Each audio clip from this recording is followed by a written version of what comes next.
శ్రీ గణేశాయ నమః. శ్రీ గురుభ్యో నమః. సీతారామచంద్ర లక్ష్మణ సమేత హనుమద్దేవాయ నమః.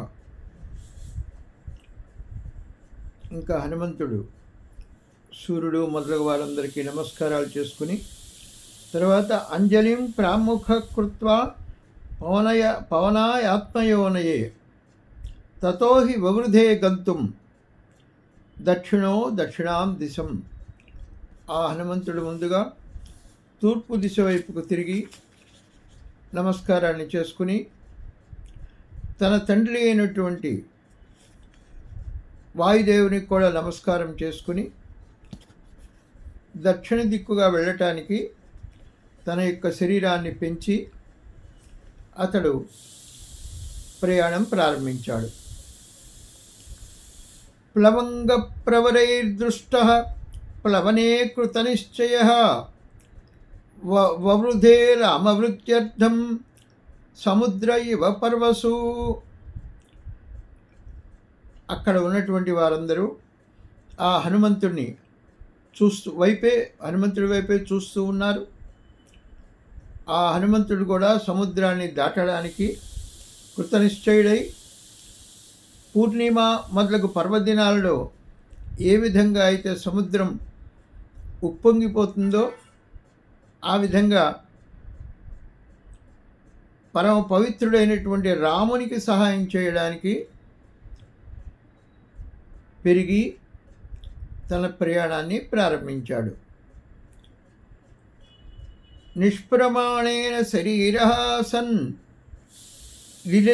లిలజ్జైషురర్ణవం బాహుభ్యాం పీడయామాస చరణాభ్యాంచ పర్వతం.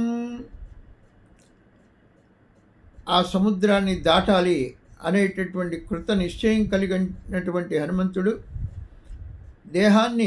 అతని యొక్క దేహాన్ని కొలవడానికి వీలుడైనంతగా పెద్దగా పెంచివేసి చేతులతోనూ పాదములతోనూ ఆ పర్వతాన్ని నొక్కిపెట్టి పైకి లేవడానికి ప్రయత్నం చేశాడు. అంటే ఆ సముద్రాన్ని లిలింగైషు అంటే లంఘింపడానికి ప్రయత్నం చేస్తున్నటువంటి హనుమంతుడు నిష్ప్రమాణ అంటే అతని శరీరం ఎంత ఉంది అనేది ఎవరు కొలవలేరు. అంతగా బాహుభ్యాం బాహువులతోనూ చరణాభ్యాం పాదములతోనూ ఆ పర్వతాన్ని పీడింపజేసి అంటే నొక్కి పట్టుకుని అతను ఆ పర్వతం నుంచి బయలుదేరాడు అని మహర్షి వర్ణించాడు. సచలాచలశ్చాపి ముహూర్తం కపిపీడితః తరుణాం పుష్పితాగ్రాణాం సర్వం పుష్పమశాతయతు. కపిపీడితః ఆ హనుమంతుని చేత పీడింపబడినటువంటి సహా అచలశ్చాపి ఆ పర్వతం కూడా ముహూర్తం అంటే క్షణకాలం చెరించిపోయింది. ఆ పర్వతం అంతా కూడా ఇలాగా పుష్పితమైనటువంటి అగ్రభాగాలు కలిగినటువంటి ఆ వృక్షముల యొక్క సమస్తమైనటువంటి పుష్పాలు కూడా అశాతయత్ రాలిపోయాయి అన్నీ కూడా. అటువంటి పరిస్థితి అక్కడ ఏర్పడింది. తేన పాదపముక్తేన పుష్పాఘేణ సుగంధిన సర్వతః సంవృతః శైలో బభౌ పుష్పమయో యథా.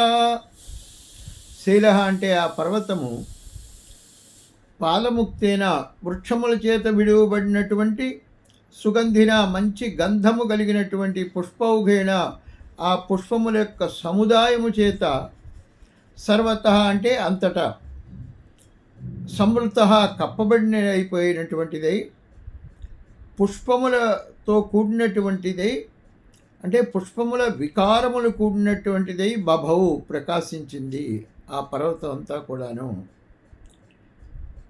అంటే చెట్ల నుండి రాలినటువంటి ఆ పుష్పాలన్నీ చాలా సుగంధభరితాలుగా ఉన్నాయి.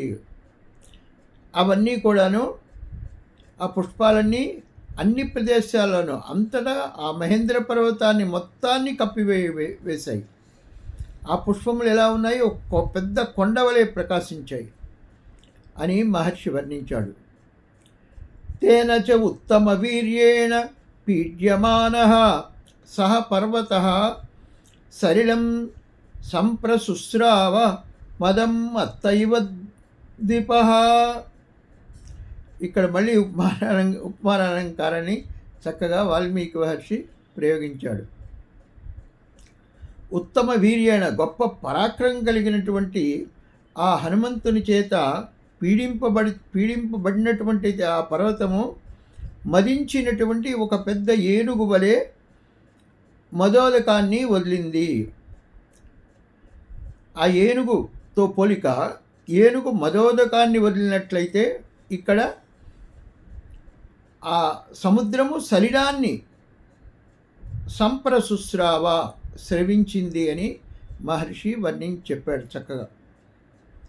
అంటే ఇక్కడ పోలికలు చూడండి, అక్కడ మత్తగజాన్ని, ఇక్కడ సముద్రాన్ని చక్కగా మహర్షి వర్ణించి చెప్పాడు. అంతటి మహావీర్యవంతుడు హనుమంతుడు అని వాల్మీకి మహర్షి వర్ణించాడు. తర్వాత చూద్దాం.